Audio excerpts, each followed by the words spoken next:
Perfecto. Sí, sí, Bien, ¿me escuchan? perfecto. Bueno, ¿qué tal? ¿Cómo están? Buenos días. Bueno, estamos aquí para compartir un panel sobre la película de Rodolfo Petris, Oscar Barsavsky, el científico rebelde, y la verdad que es para nosotros un gran honor por varias cuestiones. Primero, porque estamos relanzando el ciclo de cine que ya tiene muchos años de existencia y en el que hemos proyectado películas maravillosas, con grandes invitados y que con la pandemia lo continuamos, pero quizás no con el mismo entusiasmo. Así que ahora estamos renaciendo con renovadas energías para encarar esta nueva etapa del ciclo de cine y la verdad que es un honor muy grande iniciar esta nueva etapa con esta película y además con estos invitados, que ya Daniela va a presentar, Rodolfo Petris y Erika Carrizo. Así que bueno, tenemos también, además del director, que es un lujo contar con el director de la película, un especialista en el tema de política de investigación y especialmente de Oscar Barsavsky. Bueno, los que cursan en la cátedra, aquí también puede haber estudiantes de la Facultad de Ciencias Sociales, de la Universidad Maimónides, porque hemos hecho una convocatoria amplia. Ustedes saben el lugar importante que en nuestro programa ocupa Oscar Barsavsky. Oscar Barsavsky es una figura fundamental de la epistemología latinoamericana, sin haber sido propiamente un epistemólogo, que plantea un debate que más allá de que Barsavsky muere en el 76, el debate sin duda queda abierto. El debate está abierto, creo que es una deuda pendiente retomar los grandes desafíos teóricos, prácticos, éticos, políticos que nos presenta Oscar Barsavsky en torno a la investigación científica. Por eso enfatizamos tanto la figura de Barsavsky, no solo por su crítica al cientificismo, que muchas veces se ve como la única posibilidad epistemológica, y nosotros sabemos perfectamente que es una de las tradiciones epistemológicas, sino además por su compromiso y por haber denunciado sin ninguna ambigüedad el carácter ideológico de la posición cientificista en epistemología. Es decir, que no es solo una tradición más, no es solo la tradición hegemónica, sino que es además una ideología, es decir, un discurso que oculto vela sus propias condiciones de producción, las redes de poder y de interés y de intereses que lo atraviesan. Yo quiero aprovechar esta introducción además para destacar de qué modo la academia silencia a los grandes pensadores en muchas ocasiones, los invisibiliza, ¿no? Y cuando los recupera, a veces los recupera de un modo paradójico.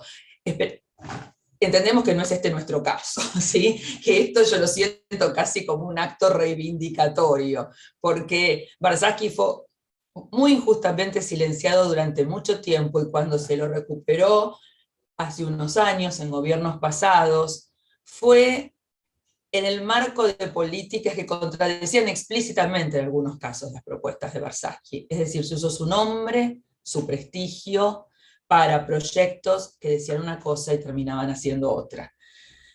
Por una parte, entonces, visibilizar la figura de Oscar Barsavsky, y por la otra, y esto me parece fundamental, la de la persona que a mí me introdujo en el pensamiento de Barsavsky, entiendo que también a Erika y a muchos de nosotros, que fue nuestra querida Sara Rieti.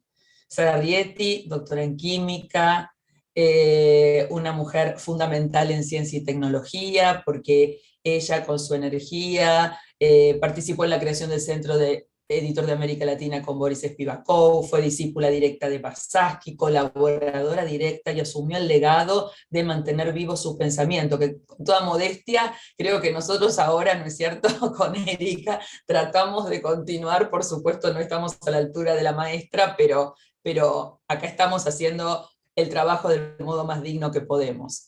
No es fácil encontrar maestros, maestros en el sentido fuerte de la palabra. En toda mi historia académica, que es muy larga, yo encontré dos maestros que quiero recordar hoy aquí. Enrique Marí, Muchos de ustedes quizás pertenecen a la cátedra que fuera de Enrique Marí, que están aquí presentes, y Sara Rietti. Entonces, Sara Rietti también dio su vida a la ciencia, la política científica, a la Universidad de Buenos Aires, y creo que la Universidad de Buenos Aires todavía le debe el reconocido, un justo reconocimiento.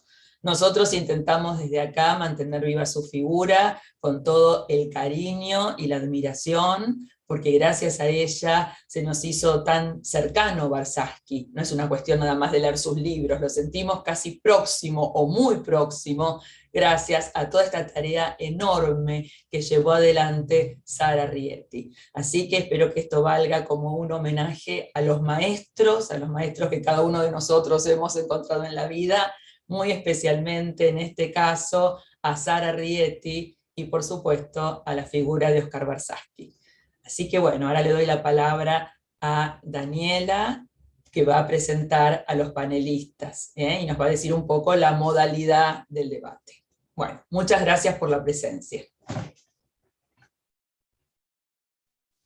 Bueno, gracias Silvia.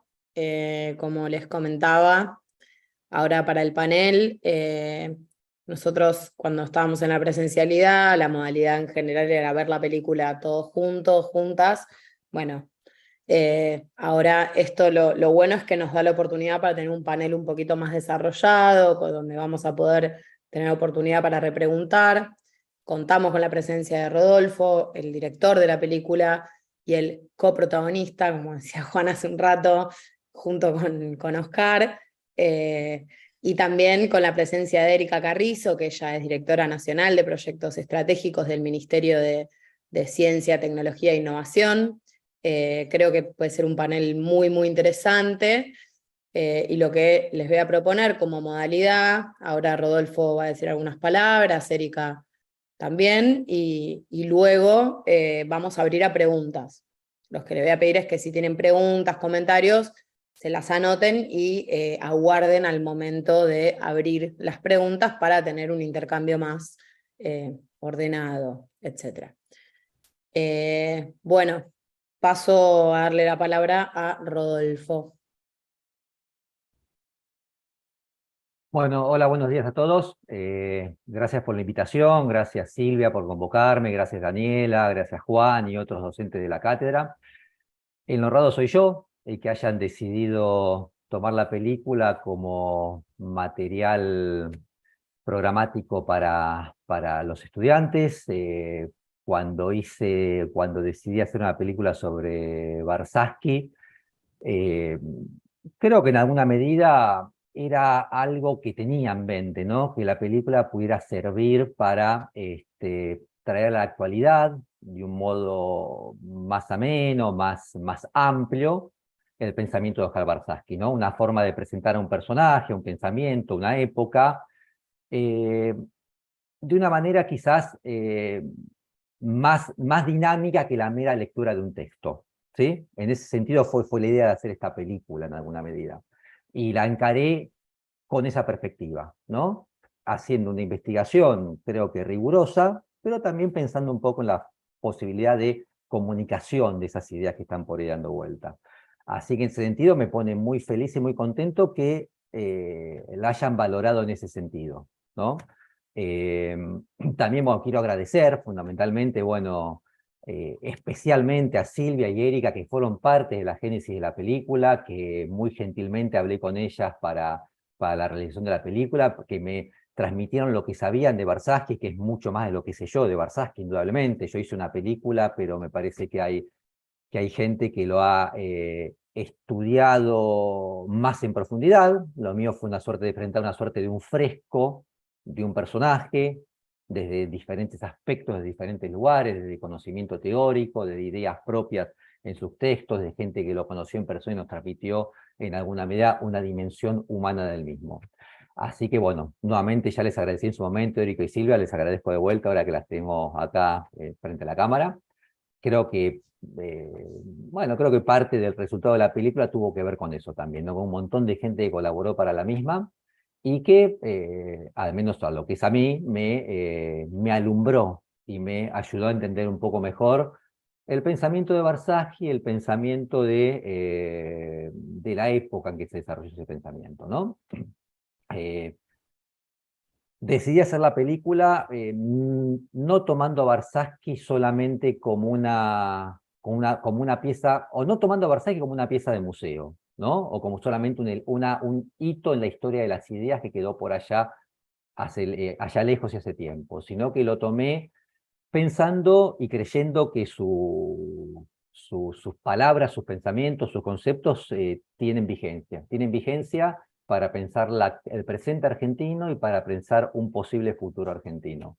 Así que, nuevamente, por eso me parece relevante hacer este tipo de encuentros. Me parece que el tema de someter la película a que la vea un montón de gente interesada en el tema y que pueda verter sus inquietudes, y mucha gente, muchos estudiantes que quizás no lo conozcan a Barzaghi, pero llegar hacia ellos y que les genere inquietudes, preguntas y reflexiones, me parece lo más valioso que pueda haber tenido hacer este documental. Así que no me voy a explayar más porque me parece que ya la película habla bastante sobre Barzaghi, y si bien, por supuesto, yo soy un personaje que anda ahí dando vueltas, preguntando, investigando, bueno, mucho de lo que considero valioso y actual de Barzaghi está en la película. Así que me gustaría, bueno, me parece más valioso que hable ahora, creo que sigue Erika a continuación de mí, y que escuchemos sus palabras, y después, bueno, estoy sometido ahí a lo que quieran preguntar. Gracias.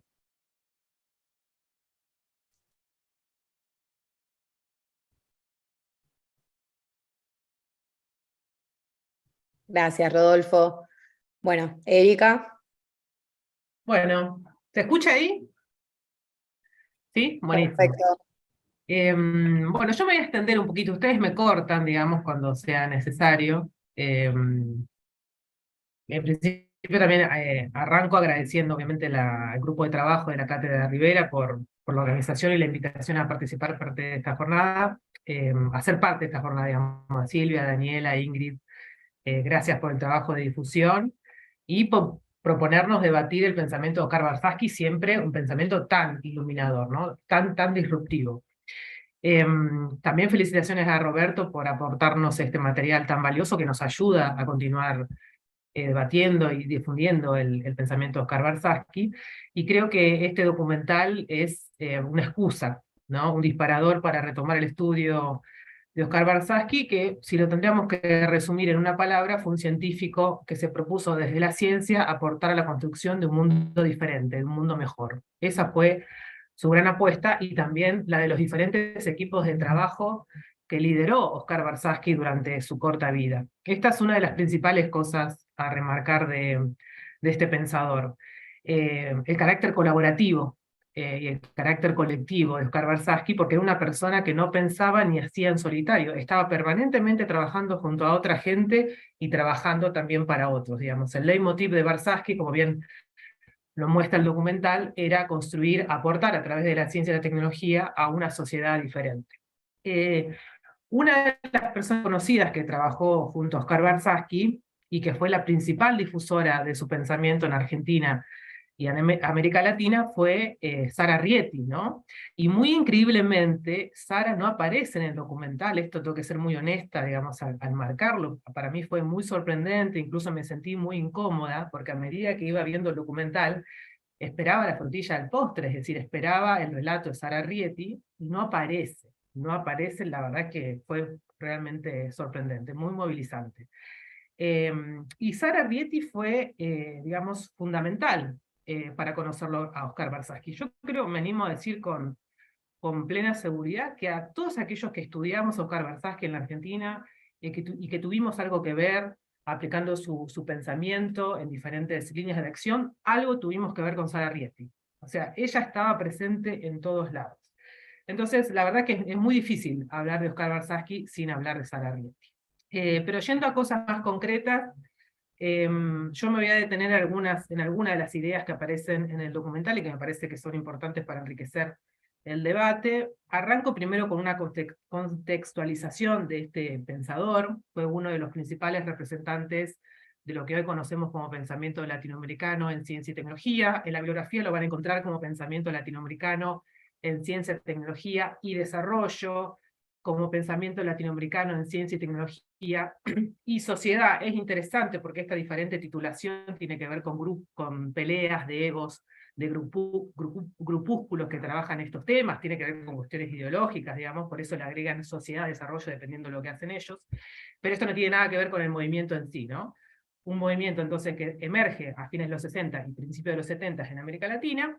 Oscar Versace, uno de sus representantes, otros fueron, por ejemplo, muy conocidos, Jorge Sábato y Amílcar Herrera. La propia Sara Rieti no fue historizada ni tampoco fue posicionada como referente del pensamiento latinoamericano. Nosotras, digo porque somos las mujeres las que reivindicamos la figura de Sara Rieti, medio difícil que un hombre la reivindique, nosotras sí la posicionamos como una de las referentes también del pensamiento latinoamericano. Porque Sara, más allá de que fue colaboradora, fue discípula de Oscar, formó a múltiples generaciones de profesionales en el pensamiento latinoamericano. Sara Rieti tuvo un pensamiento propio, muy original, muy interesante, muy disruptivo también. Después, contarles que este pensamiento, el pensamiento latinoamericano en ciencia y tecnología, fue hermano de otros pensamientos que surgieron en el mismo momento histórico en América Latina. El pensamiento de educación popular, las teorías de la dependencia, no sé si les suena, la ecología política latinoamericana, y básicamente esta gente, en relación a la ciencia y la tecnología, se preguntaba esto: ¿la ciencia y la tecnología son neutrales, son universales y de efectos siempre positivos? ¿Hasta qué punto contribuyan a resolver los problemas de América Latina? También se preguntaban a qué conceptos de desarrollo responden las tendencias mundiales en ciencia y tecnología, si la ciencia y la tecnología latinoamericana reproducían las relaciones de dependencia del escenario global o contribuían a resolverlas, y cómo había que orientar nuestra ciencia y tecnología regional para responder a las necesidades del desarrollo latinoamericano. No olvidemos que, entonces, este pensamiento en ciencia y tecnología y sus hermanos vienen a responder a los resultados de la aplicación en América Latina a partir de la década del 60 de lo que se conoció como políticas del desarrollo, impulsadas por la Alianza para el Progreso de Estados Unidos, según las cuales había un continuo pensamiento lineal, herencia de la modernidad, había un continuo desarrollo que consistía en, digamos, acelerar el proceso capitalista para resolver los problemas de cualquier país, ¿no? Entonces, según estas políticas del desarrollo, los problemas económicos y sociales de América Latina podían ser resueltos siempre y cuando se acelerara su proceso capitalista. No pasó, no pasó. El tiempo pasaba y esta región, entonces, que contaba con los bienes naturales, con el capital humano, con el capital cultural para avanzar, seguía sumida en el atraso, y eso es a lo que responden, por ejemplo, los teóricos de la dependencia, que decían, bueno, parece que esto es verso, el subdesarrollo no es una etapa en el camino al desarrollo, sino que parece más su consecuencia. Lo propio hicieron los representantes del pensamiento latinoamericano en ciencia y tecnología, viendo esas contradicciones, e interpelando a nuestra ciencia y tecnología, diciéndole, che, ¿y vos qué hacés para el desarrollo de América Latina? Y más allá, digamos, de las diferencias que tenían estos pensadores con respecto a sus trayectorias de vida, con respecto a su formación académica, a sus metodologías, a sus orientaciones políticas, coincidían en que había que orientar la ciencia y la tecnología de otra manera para contribuir a la construcción de sistemas sociales más justos y menos dependientes de los países centrales. Ahora sí me voy a meter en el primer punto que me pareció interesante en el documental, que es lo que tiene que ver con el cientificismo, ¿no? Que lo introduce Cereijido al inicio del documental, y la definición barsasquiana de cientificismo es de las cosas más interesantes que tiene el pensamiento de Oscar Versace, ¿no? Me parece que Versace consideraba que el cientificismo era la expresión del pensamiento colonial en ciencia.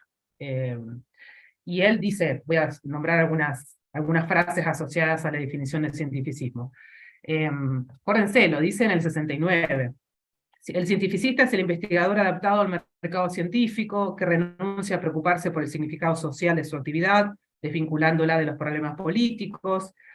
El cientificista en un país subdesarrollado es un frustrado perpetuo. Para ser aceptados en los altos círculos de la ciencia debe dedicarse más o menos a los temas de moda, y como las modas se definen en el norte, siempre comienza con una desventaja de tiempo. y su única esperanza es mantener los lazos estrechos con su alma mater, hacer viajes frecuentes. Cuando dice alma mater se refiere, digamos, a los grandes centros mundiales de producción de conocimiento donde generalmente nos formamos los latinoamericanos generalmente en nuestras instancias de posgrado. Se debe conformar con trabajos complementarios o de rellenos de los que ahí se hacen, y en general llegar a una dependencia cultural total. Obviamente fue una bomba esto en los 70, cuando él lo explica tan claramente, cuando muestra tan claramente la vinculación entre una forma de hacer ciencia y esta ideología. Fue una bomba, los cientificistas se quisieron matar en ese momento, por eso era un tipo tan rechazado en ese momento. Pero el cientificismo no sale de la nada. Yo creo que la mayoría de nosotros tuvimos un pasado, y nosotras un pasado cientificista, ¿quién no? ¿Y por qué tuvimos un pasado cientificista? Porque es muy frecuente haber recibido en nuestra formación académica, nuestra formación universitaria, la bajada de línea de lo que sería la ciencia, la tecnología y el desarrollo. A mí me lo presentaron así, digo, voy a hablar de mi experiencia personal, no sé si a ustedes les pasó lo mismo. A mí me bajaron una línea de lo que era la ciencia, lo que era la tecnología y lo que era el desarrollo, que era una sola cosa, o sea, universal. Después, con el tiempo, teniendo la suerte de cruzarnos con cierta gente, aprendimos que parecía que no era tan así. Pero, entonces, ¿cuál es esa bajada de línea que todos tuvimos en relación a estas cosas? Bueno, primero que la ciencia, y acá la voy a parafrasear a Silvia Rivera, que lo define mejor que yo, cuando ella define la concepción hegemónica de ciencia que todos conocemos, que dice que la ciencia es un saber privilegiado por su vínculo con la verdad, es la verdad, como si no existirían otras verdades, cuyos productos son necesarios, su desarrollo es inevitable, y sus análisis, metodologías y resultados neutrales. Esa es la concepción hegemónica de la ciencia. La concepción hegemónica de la tecnología es una actividad que dice que se basa en los conocimientos científicos, básicamente para agregar valor a la producción. Esa es la tecnología que importa, y es la tecnología. Es muy interesante esto. Fíjense que la tecnología hegemónica se presenta como una tecnología a secas. Es la tecnología. Si alguien les habla de tecnología, está hablando de tecnología capitalista. Y después vinieron las otras, que es muy interesante eso, que se tuvieron que adjetivar para decir, no, che, la tecnología puede servir para otras cosas. Y ahí entran las tecnologías apropiadas, ahí entran las tecnologías alternativas, ahí entran las tecnologías sociales. Me parece que algo parecido pasa con la ciencia. Cuando alguien habla de la ciencia, para mí ya está hablando de la ciencia universal.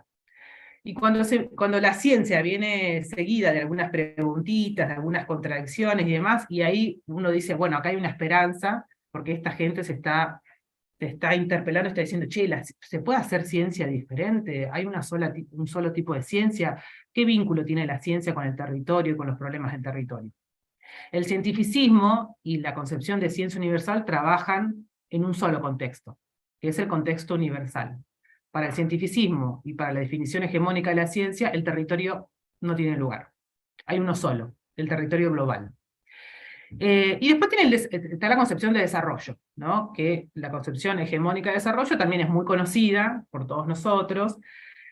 Básicamente se lo presenta como sinónimo de crecimiento económico, de bienestar, de progreso, de dominio de la naturaleza. La concepción hegemónica de desarrollo lleva implícita la habilitación para destruir la naturaleza si hiciera falta, porque lo importante es la acumulación de la riqueza, ¿no? Y el agregado de valor de la producción. Y bueno, según esta concepción de desarrollo, todas estas dimensiones convergirían armónica y lógicamente para conformar sociedades más confortables y mejores.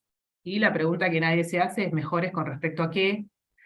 Y si esas sociedades mejores son homogéneas, ¿no? O sea, todos disfrutamos de esas sociedades mejores, la verdad que no. Hay concentración de riqueza, hay concentración de privilegios, hay concentración de consecuencias sociales, ambientales y económicas en determinados sectores de esa sociedad. No son sociedades mejores para todos. Y el cientificismo avala estas definiciones, ¿no?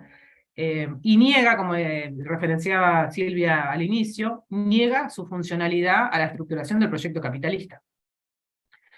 Es interesante porque estas definiciones no vienen de la nada, fueron funcionales, digamos, y alimentaron el proyecto hegemónico, el proyecto del capital. Y en general los cientificistas, no todos, porque, bueno, a veces, digamos, se trasvisten, digamos, se disimulan un poco, digamos, tenemos un amplio espectro dentro del cientificismo en la Argentina, pero muchos, fíjense que se presentan como apolíticos, ¿no? Como que la política no tiene nada que ver con la ciencia, ¿no?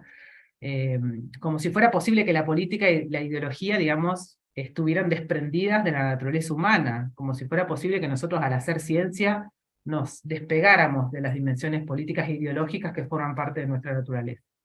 Y la verdad que el cientificismo fue un paradigma que ha tenido muchísimo impacto en el desarrollo latinoamericano. Todavía hoy nos cuesta muchísimo, digamos, que la ciencia se vea como lo que es, como una actividad social más, como tantas otras actividades, como son las actividades educativas, las actividades de comunicación, las actividades políticas, las actividades de salud pública, las actividades deportivas, las artísticas, las culturales. La ciencia se enmarca ahí. Y como cada una de estas actividades sociales, obviamente tiene sus reglas, sus rutinas, sus prácticas y produce un tipo de conocimiento posible, pero que no es el único y que tampoco es el mejor.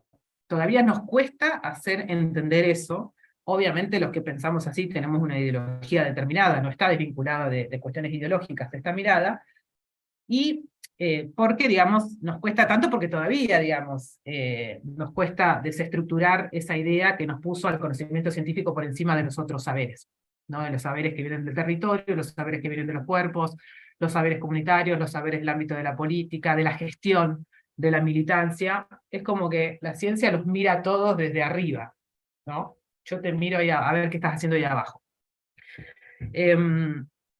Y como bien cuenta Sergio al inicio del documental, Barsaski no estaba de acuerdo con esta posición. Él decía que no estaba bueno practicar una ciencia deportiva, una ciencia porque sí, sino que era una ciencia que tenía que resolver problemas. Entonces ahí cuenta Sergio que Barsaski proponía eso, crear grupos de trabajo científicos que conozcan los problemas de la Argentina y se pongan a resolverlos. Voy al segundo punto. ¿Puedo seguir 10 minutos más? ¿Estamos bien de tiempo? Bien.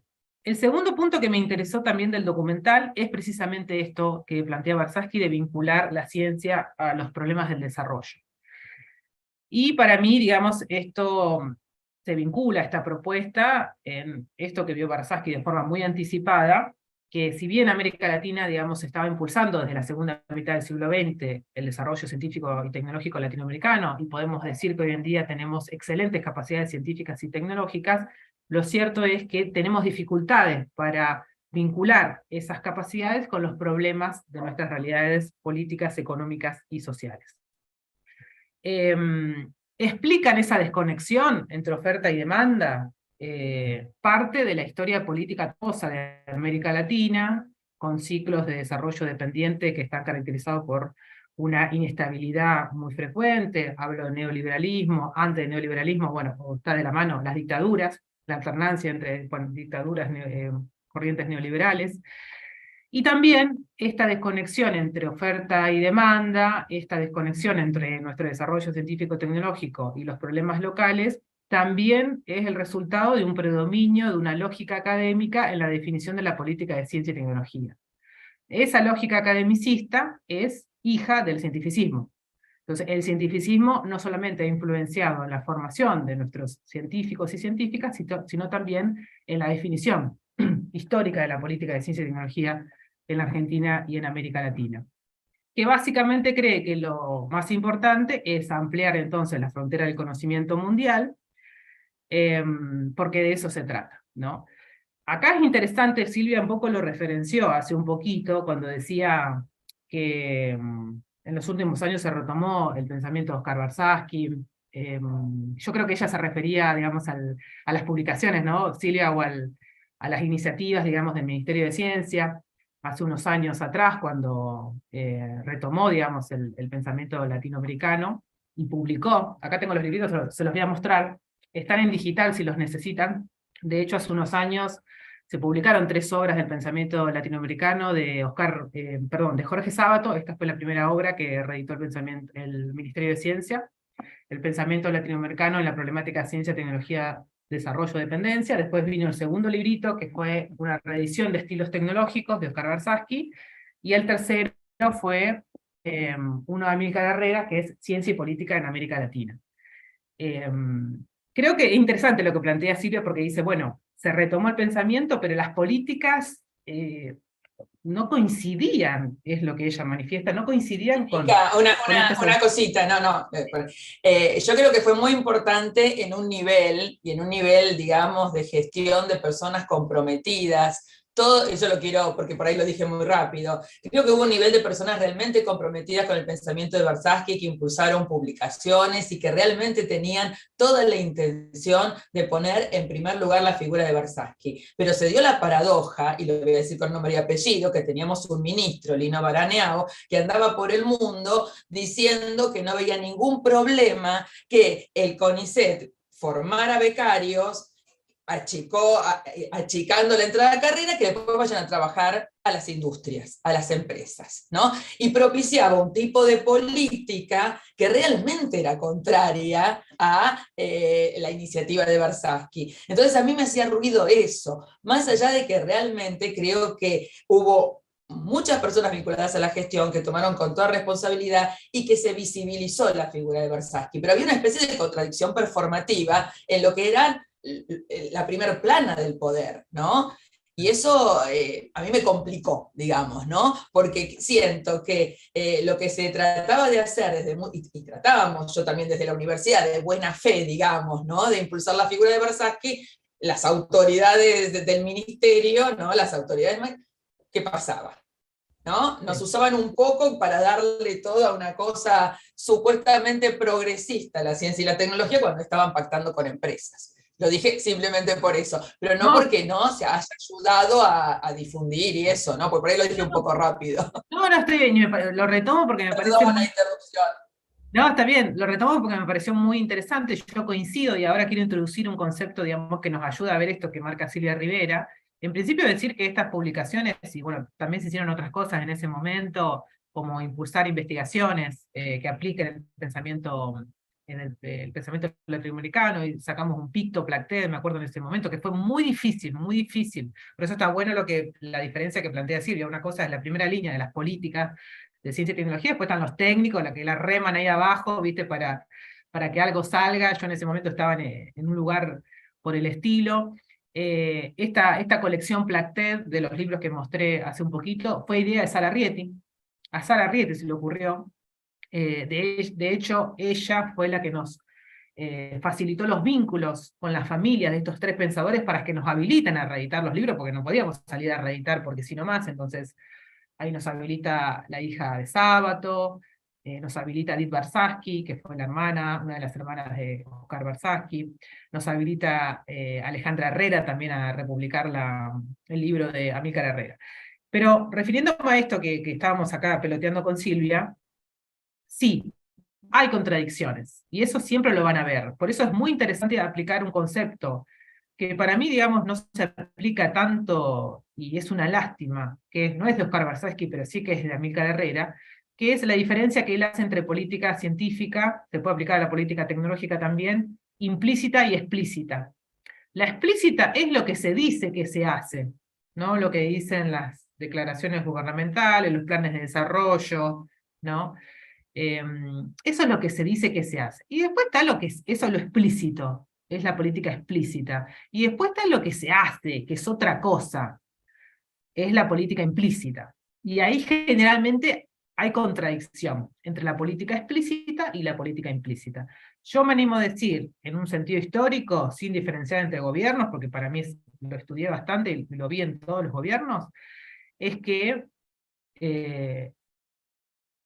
cada vez es más afinado el discurso sobre sí, hay que vincular la ciencia y la tecnología a nuestros problemas, sí estamos resolviendo problemas, hay algunos que realmente son muy notorios y eso sucede, pero hay un predominio de políticas horizontales en lo implícito, ¿no? Que son las políticas más primitivas, que son las políticas que se dedican a financiar infraestructura, financiar adquisición de equipamiento generalmente importado, y financiar proyectos de investigación y desarrollo sin preguntarse el para qué y para quién. Entonces, esa es la política implícita que ha caracterizado el desarrollo científico-tecnológico argentino.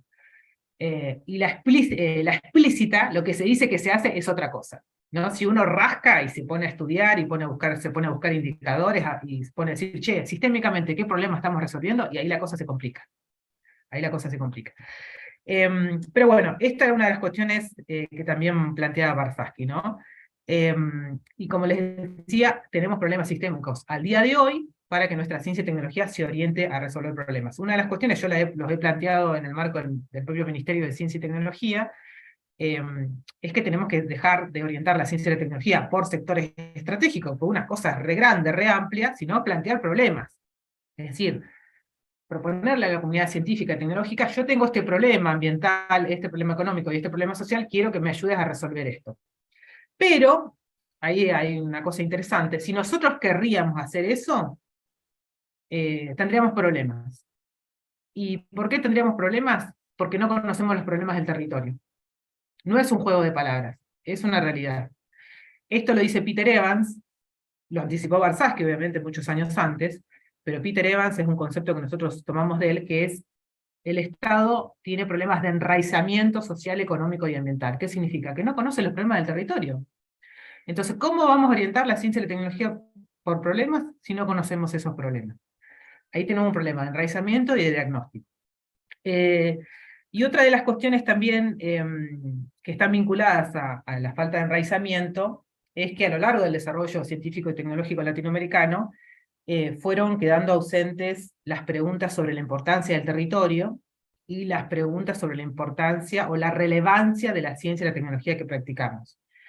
Yo cuando me hice esa pregunta de qué relevancia tenía la ciencia y la tecnología que practicamos en Argentina, no la pude responder a esa pregunta, sino me hizo una pregunta posterior que es, ¿relevante con respecto a qué? Y ahí entra en juego lo que oculta el cientificismo, relevante con respecto al territorio, relevante con respecto al sistema de referencias que orienta nuestra conducta y nuestras acciones, ¿no? Porque la relevancia no se puede pensar descontextualizada. Y ahí entonces donde no queda otra que es irrelevante con respecto a lo que proponemos políticamente, ¿no? Que es resolver problemas. Si no, digamos, al cientificismo no tiene ningún problema en no preguntarse por la relevancia, porque si no le importa. Si lo que le importa es producir conocimiento, que se aplique donde sea o que no se aplique nunca. Entonces, esto también me pareció muy interesante del documental, digamos que lo retomo. 2 puntos más, porque así no me extiendo tanto. Aparece en el documental también los estilos de desarrollo científicos y tecnológicos, y lo de proyectos nacionales. Muy importante para pensar nuestra ciencia y tecnología, estos 2 conceptos. El estilo lo podemos definir como un modo de hacer. Y cuando nosotros estamos haciendo algo de forma particular, estamos siendo, ¿no? Estamos definiendo nuestra identidad como personas, como profesionales. Y esos modos de hacer, usted dice, ¿a qué se refiere? El estilo puede aparecer en cualquier lado. Un estilo de hablar, un estilo de comunicar, un estilo de moverse, un estilo de vestirse, un estilo de hacer ciencia, un estilo de hacer tecnología que permite identificar cierta condición de unidad. Es como un collar donde hay muchas perlitas vinculadas las unas con las otras. Y el estilo de desarrollo explica las relaciones no causales entre las formas de desarrollo que tienen diferentes colectividades, como pueden ser países, regiones, pueblos, comunidades, y sus respectivas formas de hacer ciencia, de hacer tecnología, de comunicar, de trabajar y demás. Y después están los estilos científicos y tecnológicos que tienen que ver con formas particulares de hacer ciencia y tecnología, que están vinculados entonces a sus sistemas de referencia, ¿no? Que permiten identificar los qué, los cómo y los para qué hacer. Que esto es lo que el enorme trabajo que ha hecho el cientificismo para borrar esas conexiones. Y después el concepto de proyecto nacional, muy importante también como eje estructurante del pensamiento latinoamericano en general, y en particular de Oscar Barsaski. Amílcar Herrera definía el proyecto nacional como el modelo de país, y Oscar Barsaski como un marco de referencia de largo plazo para orientar nuestros planes de desarrollo y estrategias. Y acá sí ya voy cerrando. Y el último punto que me interesa resaltar y dejar algunas preguntas abiertas, que también se vio en el documental y que no es casual, y eso me parece que está muy, muy bien mostrado, es las referencias que hacen los diferentes entrevistados, que hay que decirlo también, mayoría varones. Las referencias que hacen los diferentes entrevistados, digo, hay mujeres, pero aparecen, digamos, en menor proporción. La referencia que hacen los entrevistados a la ética de Oscar Barsaschi, ¿no? Cuando hablan de su sinceridad, de su capacidad de respeto, de su severidad, en definitiva de que se trataba de una persona íntegra, lo dice Carlos Sena sobre el final. Y claramente Barsaschi fue una persona en la que su conducta coincidía con su pensamiento, no solamente visibilizó la influencia de la ideología y de los valores en el desarrollo científico-tecnológico local, sino que fue una persona que con su vida mostró que la ética personal no es algo que puede quedar afuera de todo esto, ¿no? Y en este sentido, entonces cierro con dos preguntas. ¿Es posible hacer una ciencia y una tecnología diferentes, centradas en los problemas de nuestra gente, es decir, centradas en fines colectivos que trasciendan nuestras individualidades, sin revisar los valores que guían nuestra conducta y el sistema de referencias en el que operamos? ¿Es posible hacer eso?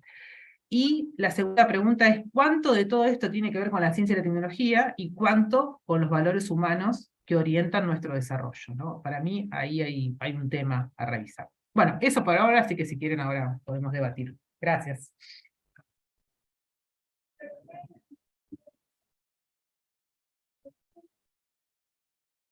Bueno, muchas gracias por esa intervención, muy, muy completo. Bueno, ahora la idea es abrir a preguntas, comentarios. No sé si Rodolfo o Silvia alguien quiere responder ya con respecto a algunos de los temas que se fueron planteando o quieren abrir preguntas. Yo tengo un montón de cosas anotadas, pero para no monopolizar quisiera abrir a ver si tienen algo para preguntar, para comentar.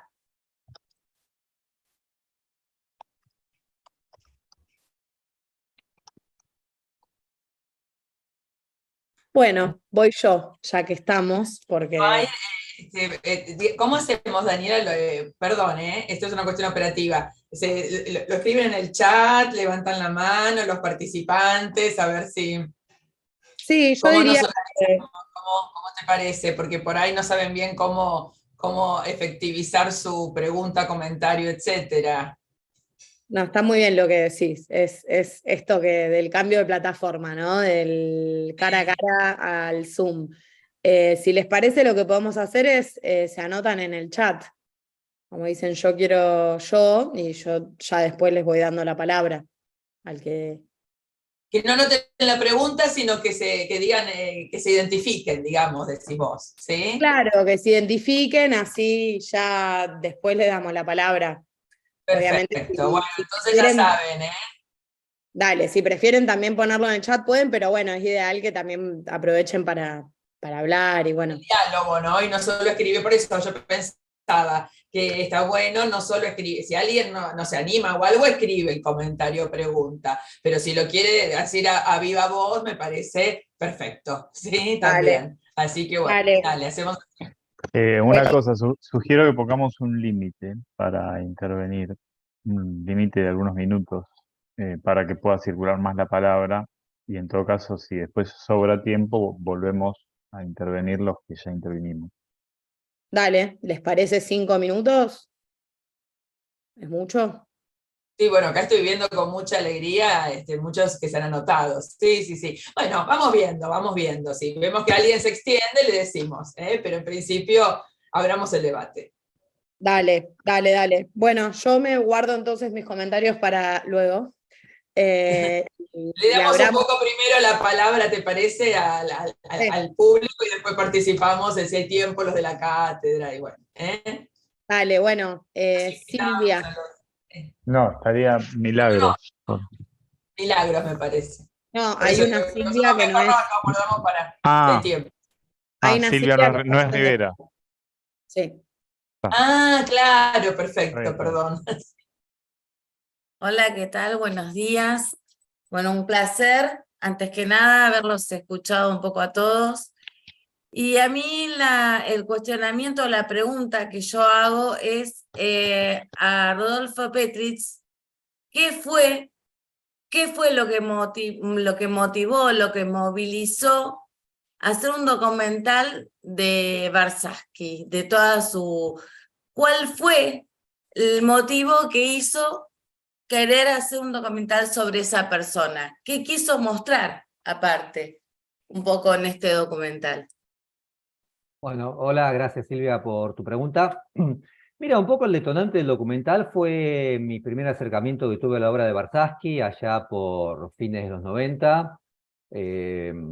Barsaski, una persona muy vehemente, escribía como Roberto Arlt decía que había que escribir, como un cross a la mandíbula. Me parece que Lela Barsaski no deja a nadie indiferente. Cuando lo leía ya año 2000, 2001, no me acuerdo cuándo fue, me pareció que había algo que yo nunca había escuchado, básicamente quizás por esto que mencionaba tanto Silvia como Erika, ¿no? Quizás una suerte de invisibilización de esa forma de pensamiento, ¿no? Allá cuando cursaba la carrera de filosofía en la UBA, ¿no?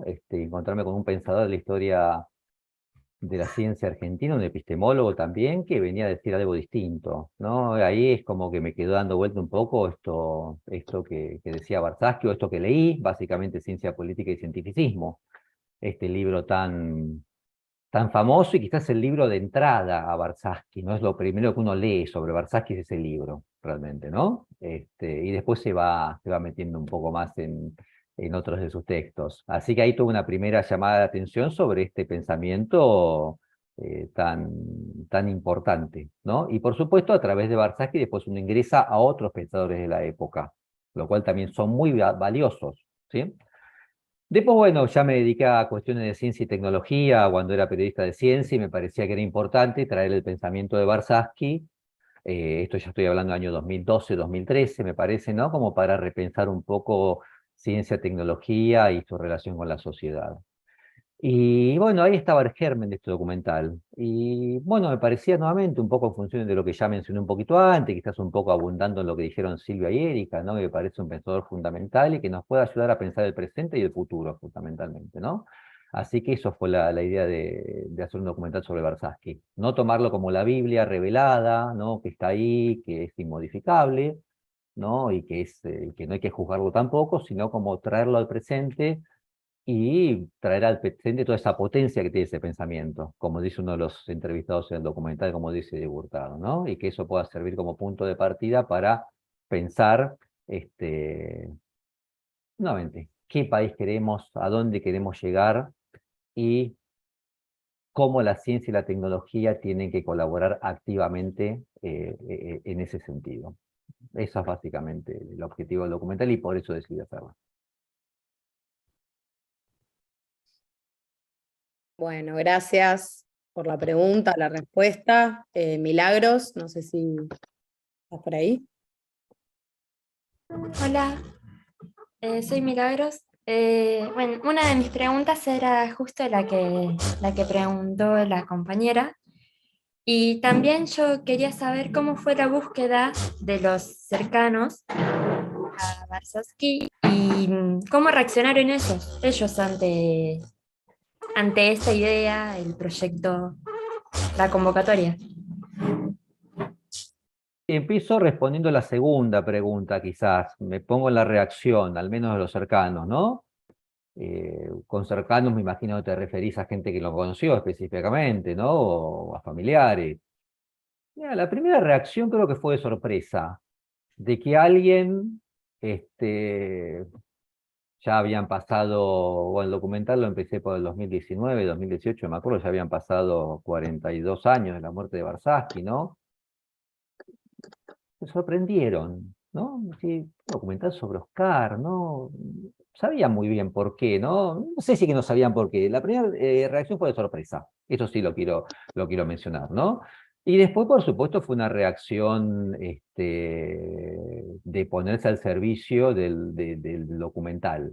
Las dos cosas, ¿no? Por un lado, la sorpresa de que se fuera a hacer un documental sobre Oscar, y por otra parte, ligado quizás a algo que mencionó Erika hace un momento, acerca de la reivindicación de los valores éticos y morales que tenía Barsaski, todos se pusieron a disposición del documental un poco en función de ese profundo afecto que tenían sobre la figura de Oscar, ya sean amigos, colegas o parientes. ¿Mm? Por supuesto que dentro de ese profundo afecto que tenían sobre Oscar, siempre apareció esto de lo malhumorado, lo discutidor que era, lo de no conceder nada. Pero bueno, eso era parte de su personalidad y también una suerte de reconocimiento importante a, te podías discutir 3 días seguidos algo, pero si se daba cuenta de que se había equivocado, al día siguiente te llamaba y te decía, che, me equivoqué yo, básicamente, ¿no? Eso sí, me pareció importante destacar, ¿no? Así que es un poco el tema de la reacción ante aquellos que fueron sus cercanos, indudablemente, ¿no? Y después, bueno, un poco cómo fue el proceso de investigación. El proceso de investigación fue básicamente empezar por un núcleo más, más cerrado de algunos referentes que tenía sobre la figura de Barsaski, y eso permitió ir abriendo una suerte de proceso de investigación, que si bien el documental está en alguna medida ficcionalizado, ¿no? Está ficcionalizada toda esa historia de investigación, en alguna medida se dio de esa forma también, ¿no? El tema de, bueno, cómo alguno te va sugiriendo que hable con otros, y sí, no puedes dejar de hablar con tal persona, digamos que ese fue un poco el proceso. Después, por supuesto, eh, en lo que es la obra terminada, bueno, uno comete injusticias, quizás a la hora de decir, bueno, quién aparece en el documental y quién no. Ahí Erika se refirió a la figura de Salarrieti, que fue muy importante, muy valiosa en lo que fue siempre recuperar el pensamiento de Barsaski. A Salarrieti yo la entrevisté en el 2013 cuando hice una nota para el diario Página 12, ¿no? Me dio su testimonio. Pero después, lamentablemente, ya cuando filmé el documental directamente no estaba en condiciones físicas, lamentablemente, de participar del documental. Y bueno, quizás por eso, bueno, frente a estas quizás injusticias que aparecen por ahí en un trabajo cinematográfico, bueno, uno tiene que tomar decisiones, ¿no? Y ver qué es lo que mejor sirve a la generación de un discurso y un relato que no se pierda expectativa y no se pierda fluido y dinamismo en el documental. Pero digamos que esa fue un poco toda la experiencia de generar el documental, y después sí, también de encontrar, descubrir cosas. Eso también, se descubrían cosas, ¿no? No estaba todo en el guión que había armado, cosas que yo desconocía, me fui enterando. Y quizás en ese sentido lo más interesante fue las cintas con la voz de Barsaski, que realmente no sabía que existían, nadie me había dicho de eso. Viajo a Brasil, me entrevisto con Carlos de Sena, el brasileño, y ahí me lanza eso de que estaba en esos casetes, ¿no? Así que digamos ese fue un poco todo el proceso de generación documental.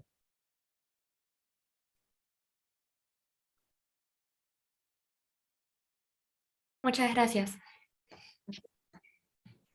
Gracias. Sigue Malena. Hola, buen día. Es una pregunta quizás un poco más abierta que solo al marco del documental, pero me interesó mucho que sobre el final del documental se hace todo este acercamiento sobre los estudios interdisciplinarios y los grupos interdisciplinarios que armó Barsaski. Y quería preguntar también cómo se ve dentro de las estructuras que hoy en día tiene, digo, hablando del Ministerio de Ciencia y Tecnología, como las universidades, los grupos de investigación de las universidades, cómo nos podemos acercar a encontrar dentro de los grupos y de los modelos de investigación que tenemos a cambiar lentamente estos estilos, ¿no? A pasar a este estilo más creativo como lo proponía.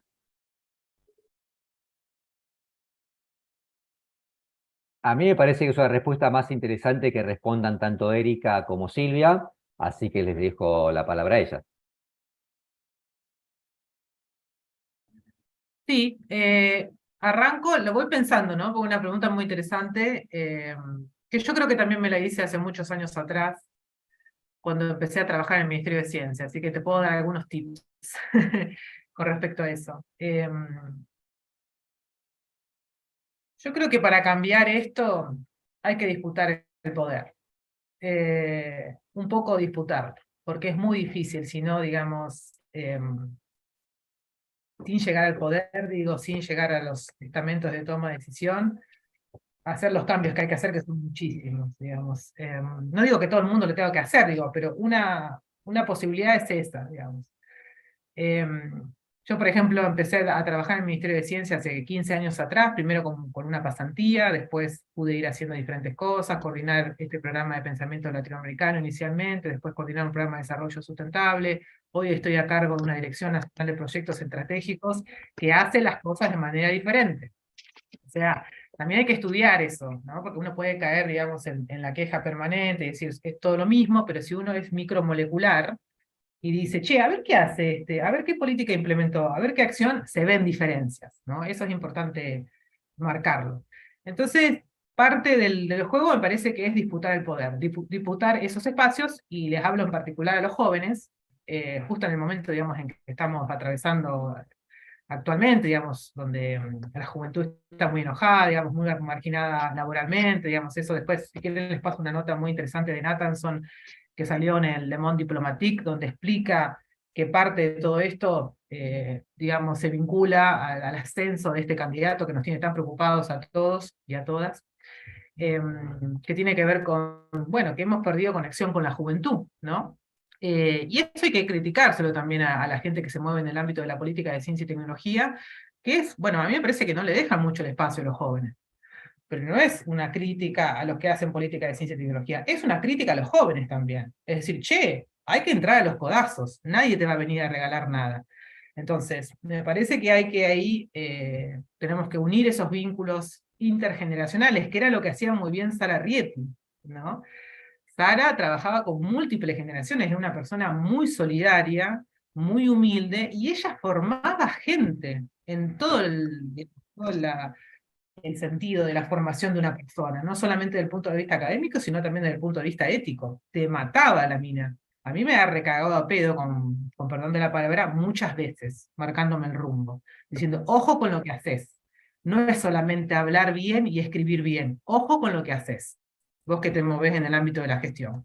Entonces, yo creo que es un poco lo hemos perdido en el ámbito de la política de ciencia y tecnología, y no estoy tanto, digamos, en el ámbito académico a ver cómo está pasando esto, no por el momento, porque estoy muy abocada a la gestión, pero me parece que eso es un espacio que hay que volver a fortalecerlo. Formar a la gente para que podamos estar en condiciones de hacer recambios generacionales.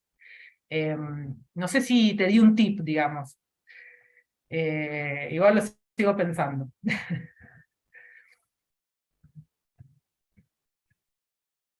Silvia, ¿querés intervenir? Estás muteada, ¿eh?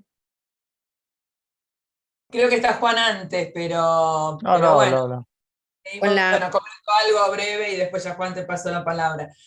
No, a mí yo quería destacar también esto que decía Erika, y que se siente y se escucha y late en la película de Rodolfo, que es la ética de Oscar Barsavsky. Y destacar ante todo esta íntima relación entre ética y política, porque a veces tienden a verse como separados, y lo más fácil es decir, bueno, la política corrupta, sin ética. A veces pasa, no necesariamente tiene que pasar, tenemos que fortalecer esos vínculos, pero también quiero ver desde el otro lado, la ética o una supuesta ética sin política. Se puso de moda una ética de la investigación ascética, supuestamente ascética, cómplice del cientificismo, que deja todo librado un poco a la conciencia personal del investigador, que minimiza la ética del investigador a cumplir con ciertas pautas estereotipadas de arraigo universal, y que no hay que meterse más en cuestiones políticas, ¿sí? Cuando digo político tiene que ver con toda la trama de poder que nos atraviesa. Entonces uno puede, como investigador, estar con la conciencia tranquila si cumple con ciertos requisitos básicos a la hora de proponer un proyecto, un programa, etcétera, y lavarse las manos de las cuestiones políticas. Entonces, así como muchas veces reclamamos una política atravesada por valores éticos, creo que también tenemos que fortalecer el vínculo entre ética de la investigación y política, porque Varsavsky nos enseñó que van juntas, Varsavsky, Sara, etc. Entonces, es imposible una ética de la investigación si no tomamos decisiones políticas e implementamos una acción política. No alcanza con tener buenas intenciones, no alcanza con ser bueno, no alcanza con cumplir bien la tarea que me mandan. Me parece que eso de dejar relegada la ética, la conciencia individual, de bueno, yo soy buena gente y nos tenemos que preguntar otra cosa. ¿El modelo de gestión en el que nos insertamos es ético? Entonces, siempre queda como que la ética es algo de la subjetividad individual o a lo sumo de un grupo. No, no. La gestión, el modelo de gestión en el que estamos desarrollando nuestra tarea, ¿es ético? El modelo de política institucional en el que nos manejamos, ¿es ético? Y si no lo es, ¿qué podemos hacer para transformarlo? ¿O qué debemos hacer para transformarlo?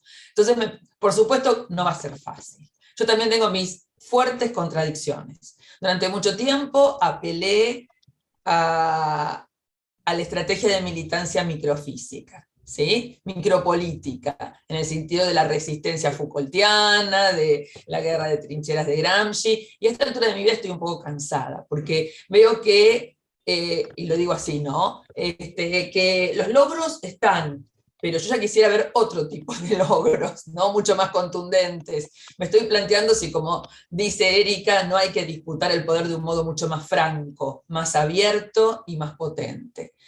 Eso no quiere decir que abandonemos la estrategia microfísica o micropolítica, pero ya siento que no alcanza, ¿no?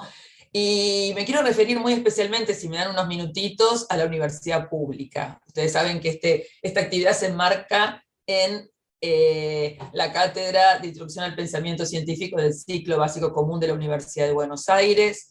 Les agradezco, aprovecho para agradecer a Ingrid, a Daniela y a Juan, que se incorpora también al equipo, a todos los profesores de la cátedra, que la venimos remando desde hace décadas, pero muy especialmente este último tiempo, porque ustedes saben que nos dejaron sin sede, no tenemos sede, no volvimos a la presencialidad, porque la sede donde estábamos no pasó las exigencias mínimas después del COVID, cayeron inspecciones y demás. Y la remamos igual, ¿no? Y tratamos de hacer encuentros y de pelearle y de lucharle, y cuando pensábamos que las cosas estaban bastante mal, aparece ahora un nuevo discurso donde nos habla directamente de que el criterio para medir la actividad científica es la productividad. Lo habrán escuchado, ¿cierto? Esto de la productividad, ¿no? Hay que producir papers, producir innovaciones tecnológicas rentables, que esto ya estaba, ya lo dice Varsavsky, pero ahora se dice con todo descaro además. No quiere decir que porque antes no se decía era menos malo, pero me parece que ahora las cartas están echadas y tenemos que tomar una posición, ¿no? Tenemos que tomar una posición fuerte, porque ustedes habrán escuchado, digamos, el cuestionamiento al CONICET, a los científicos del CONICET, a las investigaciones en ciencias sociales, y los criterios que se establecen para medir la calidad científica y las posiciones frente a las universidades públicas, que con todos sus defectos y todas sus falencias, la venimos peleando. Y si todavía estamos acá, es por los profesores. Porque lo más grave de este último tiempo es que los enemigos de la universidad, y disculpen que lo diga así, no solo estaban afuera, también estaban adentro en muchos casos. Entonces, no nos ha sido fácil. Entonces, yo agradezco a todos los invitados que han pasado por el ciclo de cine, muy puntualmente a Rodolfo y a Erika, porque nosotros también armamos estos espacios con muchísima pasión, deseo, entusiasmo, y con limitado, debo decir que la Secretaría de Extensión nos ayuda, pero no tenemos todo el apoyo institucional a veces que necesitamos, y a los estudiantes de la universidad pública, ¿no? Una manera de también decir, bueno, las dificultades son muchas, pero sigamos adelante, porque creo que estos espacios tienen que resguardarse, potenciarse, porque si va a haber un cambio tiene que venir desde acá. Así que bueno, simplemente eso. Bueno, gracias. ¿Puedo agregar otra cosita en relación? a esto, porque me quedé pensando, digamos, en un poco lo que dijo Silvia, lo que dijo la compañera anterior que preguntaba cómo hacer para cambiar esto, que más allá de disputar el poder, que yo estoy convencida de eso, ¿no? No es lo único que hay que hacer.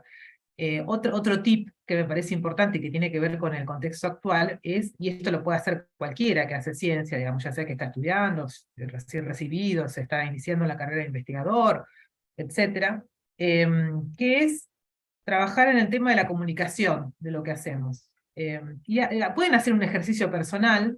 Yo lo hice durante mucho tiempo con mi abuela falleció el año pasado, pero le explicaba a mi abuela lo que yo hacía en ciencia y tecnología, y ella me decía, o sea, su referencia era, finalmente lo resumía diciendo, vos haces trabajo de oficina.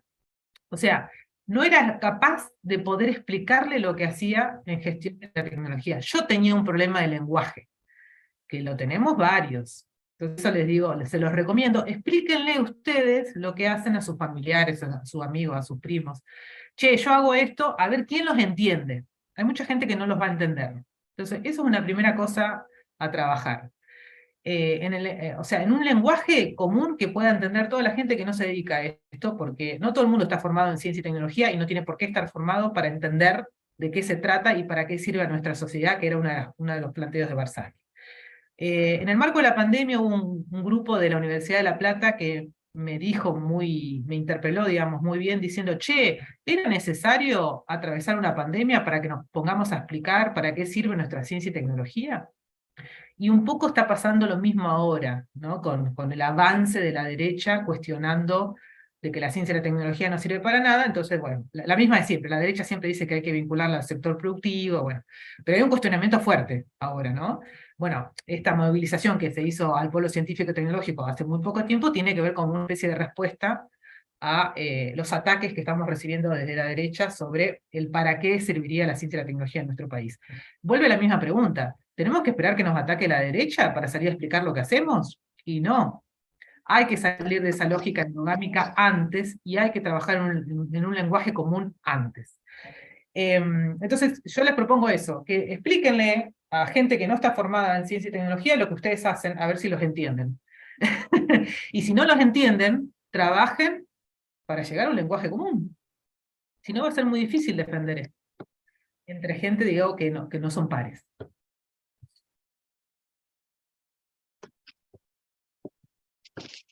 Juan. Bueno, yo querría, digamos, primero valorar la documental, porque me parece que era necesario hace mucho tiempo. Y era necesario porque lo que teníamos desde que hace unos 20 años se empezó a recuperar la figura de Varsavsky eran ideas. En cambio, cuando uno tiene el contexto histórico concreto, las relaciones sociales concretas, los problemas políticos concretos y tecnológicos, y a la persona concreta que desarrolló esas ideas, deja de tener solamente ideas y tiene un panorama, digamos, mucho más efectivo y contundente para situar y poder valorar esas ideas y relocalizarlas. Es decir, relocalizarlas me refiero a el hecho de decir, bueno, Barzalski actuó en ese momento, el documental muestra muy bien quién era él, qué características tenía, muy bien dentro de lo que hasta ahora se sabía a nivel general. Y obviamente eso se debe a un momento histórico. Eso tiene comprensión y tiene un cierto valor en un momento histórico, en donde las disputas eran fuertes, en donde las polémicas eran fuertes. De hecho, me hacía acordar a Lenin, cuando, digamos, se habla de Lenin, se decía que era salvaje discutiendo. Salvaje en el sentido de, era muy, muy tenaz discutiendo y muy duro. Y en ese punto es lógico, son partes y características de época. Me parece que el documental recupere eso, permite por un lado no solo situarlos, sino valorar concretamente, digamos, la situación en que eso emergió y a partir de ahí no tomar a Barzazki a la ligera en la actualidad y poder tomarlo de una manera más efectiva ante los problemas y la luz de los problemas actuales que son diferentes a los problemas de esa época.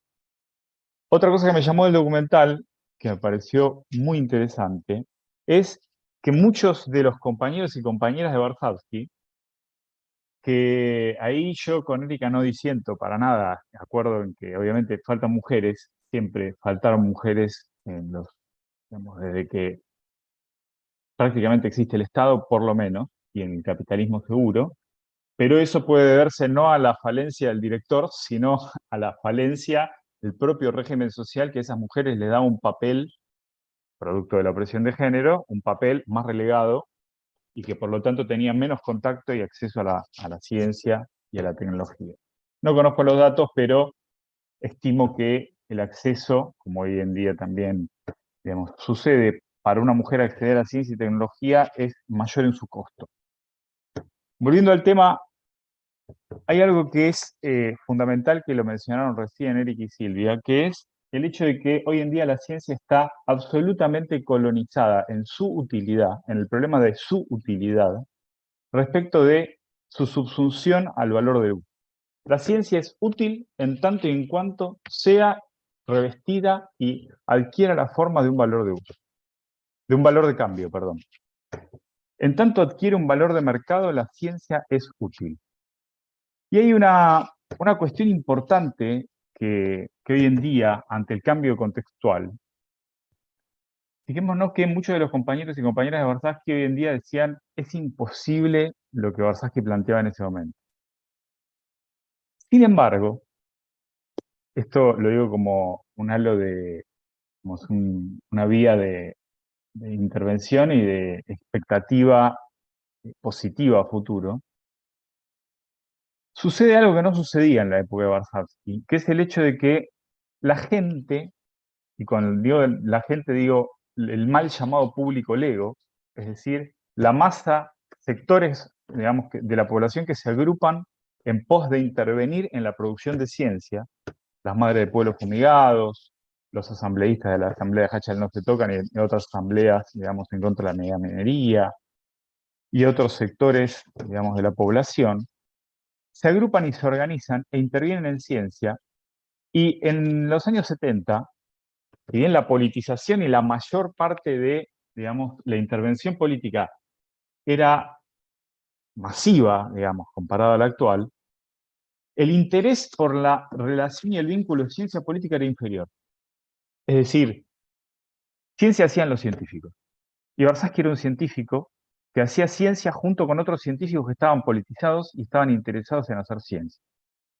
Hoy en día, en cambio, sucede algo que es muy positivo, y creo que es la vía desde donde recuperar el legado de Warshawski, que creo que Carrasco eso lo supo hacer muy bien, que es hacer ciencia a partir, y esto tiene que ver también con lo que decía Erika, de la falta de conocimiento del terreno que tenemos, ciencia a partir de los problemas concretos que existen y de la organización política efectiva que existe en todos estos sectores que van emergiendo y emergiendo producto del desarrollo masivo del extractivismo, altamente concentrado, transnacional, que establece modos de producción por enclave.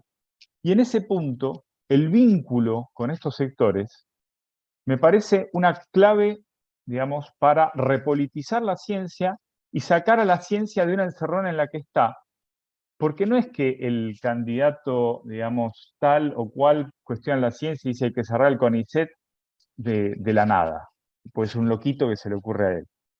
Lo dice porque la mayor parte de la sociedad considera que la ciencia es útil en tanto y en cuanto está subsumida a ser un valor de cambio. Incluso quienes desde el ámbito científico le responden, le dicen, no, no, esperá, la ciencia es útil, mirá, sirve para tal desarrollo mercantil, sirve para tal otro desarrollo mercantil. Pero quedan desplazadas del eje de debate y del eje, digamos, de la discusión y la arena problemática y disputa sobre qué es la ciencia y su utilidad, la politicidad de la ciencia y su utilidad más allá del mercado. En general quedan desplazadas. Y estos sectores que se organizan en distintas partes del país en contra de los efectos nocivos de diferentes emprendimientos y trayectorias tecnoproductivas extractivistas altamente concentradas, pueden decirnos mucho sobre la utilidad de la ciencia en términos no mercantiles. Muchísimo.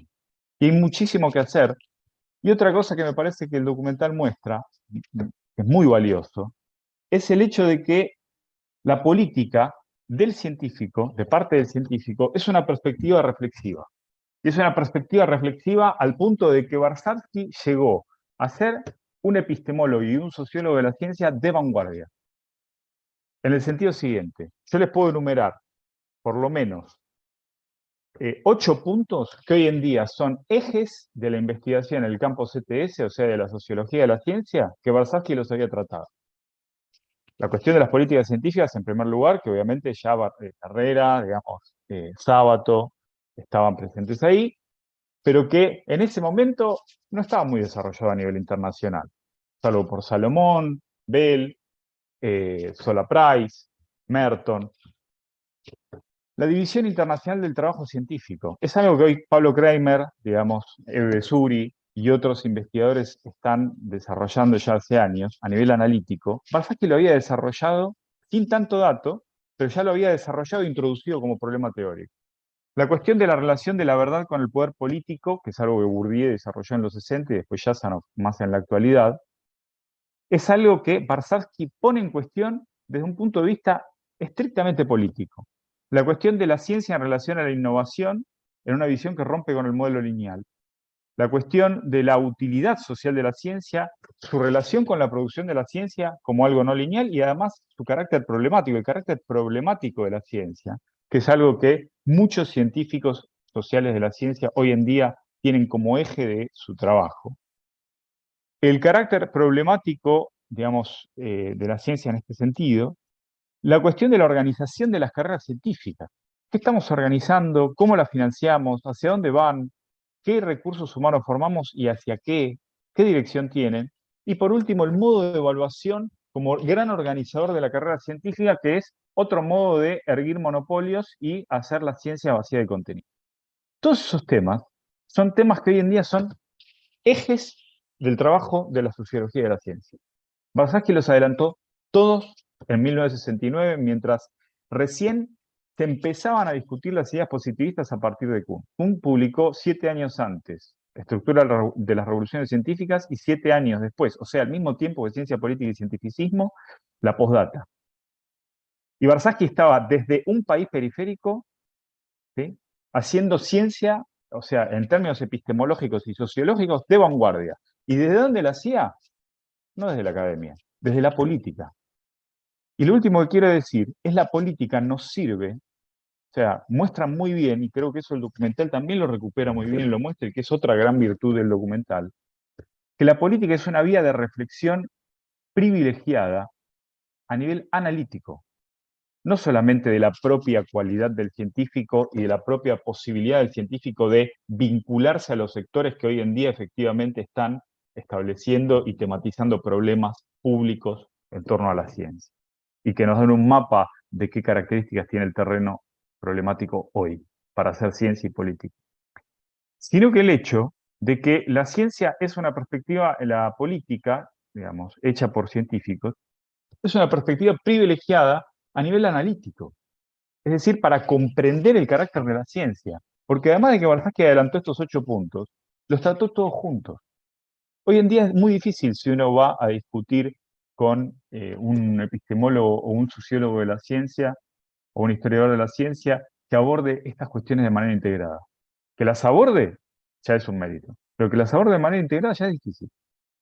Entonces, lo que remarca esto es que la utilidad, volviendo a este debate, digamos, sobre la subsunción de la ciencia a la cuestión de la utilidad, digamos, y al hecho de que solamente la utilidad tenga lugar en tanto y en cuanto se revista como valor de cambio, que la utilidad se construye políticamente, pero no solo por la planificación y por el estilo tecnológico estadocéntrico, sino por ser consciente de manera activa de la politicidad de la ciencia. Entonces, en ese sentido, me parece que el documental tiene un enorme valor, pero enorme valor.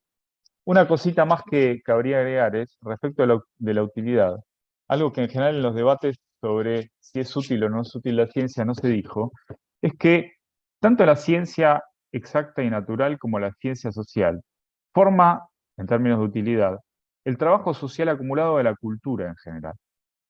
Aporta a la cultura en general, a la formación cultural social, a las ideas que se discuten. Debería tener, en algún sentido, cierta más centralidad, pero también forma el personal de las universidades. Las mismas gestiones de las universidades que están, digamos, acompañando los ajustes brutales que se están haciendo, se vanaglorian del estado de la UBA y de otras universidades en los rankings internacionales. Esos rankings se mantienen, como dijo Silvia, por el trabajo de no solamente los docentes, sino los no docentes y el esfuerzo de los estudiantes, pero también porque se pobló en los últimos 20 años de una cantidad de doctores que están formando gente en las universidades y que están contribuyendo a sostener un nivel y un nivel de debate, ¿sí?, que no se podría sostener si no hubiera formación de científicos. Por otro lado, por la cualificación para personal de gestión, porque, digamos, si hay algo que es adoctrinamiento, es que los institutos, los estados y las instancias ministeriales se dirijan por gente puesta a dedo por el poder político. Tiene que haber gente capaz formada. Y esos están formados en el ámbito científico, en muchos casos, no en la mayor parte. Tal vez podríamos debernos un debate sobre si falta o no, digamos, más integración con los doctores que se forman respecto de la gestión. Pero eso es una forma de utilidad masiva de la ciencia, que no es mercantil. Entonces, respecto a este punto, me parece que el documental, justo en esta situación, digamos, tiene un valor en general producto de la figura de Warshawski y el carácter que tuvo, porque dentro del plantel Warshawski tuvo un planteo, digamos, bastante particular. Es más, yo no lo ubicaría dentro del campo del desarrollo, porque él no era desarrollista, discutía con el desarrollo. Pero en el documental creo que en el contexto actual tiene un valor específico ante el debate que está transcurriendo en torno a la ciencia y su valor y utilidad en este momento.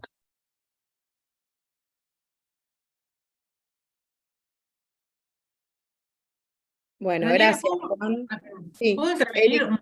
un poquito? Sí, sí. En relación a lo que dijo? Dos cositas muy breves, retomando un poco dos ideas de las que dijo Juan. Él plantea esto de, me parece que dar una disputa, ¿no?, a nivel simbólico sobre qué entendemos por utilidad, que está bueno, a mí me parece muy buena la idea. Digo, pensar una utilidad de nuestra ciencia y tecnología más allá del mercado, podríamos resumirlo, ¿no?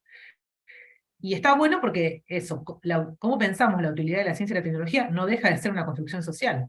Entonces no deja de estar influenciada por ideologías. Entonces ahí también tenemos que dar una disputa. Y es interesante porque si nosotros pensamos en la utilidad de la ciencia y la tecnología más allá de los fines del mercado, ahí empiezan a entrar los bienes públicos, ¿no? Que si no se encarga el Estado de esos bienes públicos, el mercado no se va a encargar porque no es rentable. Y ahí viene el link con lo que trabajaba Warshawski, que no es casual. Por eso a mí me enoja tanto cuando lo enojo, digo, porque soy enojona en algunos puntos, cuando lo tratan de utópico a Oscar Warshawski. Eso es ideología pura decir que él era utópico, porque era lo menos utópico que hay. Era socialista, vos podés estar de acuerdo o no con el marco de Oscar Warshawski. Era socialista, está clarísimo. Pero no decirle que era utópico, porque el tipo era lo más práctico que había. Entonces, por eso formaba gente. Por eso trabajaba en todos estos puntos que nombró Carlos Sena al final del documental. Tenía grupos de trabajo trabajando en alimentación, los sectores de alimentación, de educación, de vivienda, de economía, de cultura, ciudades. Podemos introducir la salud pública. Es decir, Warshawski decía, bueno, cuando lleguemos al poder ya vamos a estar organizados. Y por eso se preparaba antes. Eso es lo menos utópico que hay. Entonces, ojo con llamarlo utópico a este tipo porque trabajó muchísimo de un punto de vista práctico. Y eso, me parece interesante lo que dije anteriormente en función de lo que dijo Juan, a qué noción de utilidad estamos contribuyendo hoy, y de nuevo en la interpelación a los jóvenes que están en la academia, ¿qué estamos haciendo? ¿Qué están haciendo? Digamos, yo me considero más vieja. ¿Qué están haciendo los jóvenes? ¿Qué están disputando? ¿No? O sea, ¿qué sentidos están disputando? Porque uno tiene que transar, en el documental lo dicen algunos investigadores que creo que eran becarios, donde dicen, bueno, uno tiene que transar con el sistema, bueno, porque es un sistema capitalista, vivimos en este marco, tenemos que tener un trabajo, digo, uno tiene que transar un poco con el sistema porque si no, no se sostiene, ¿no? En parte es cierto eso, pero ¿es solamente transar para sostenerte o hacer algo más? ¿Qué más hago para cambiar este sistema? Por más que sea micro, esa es una pregunta que tenemos que hacernos, porque si no parece como que estamos esperando el milagro de arriba y no va a llegar solo. Eso.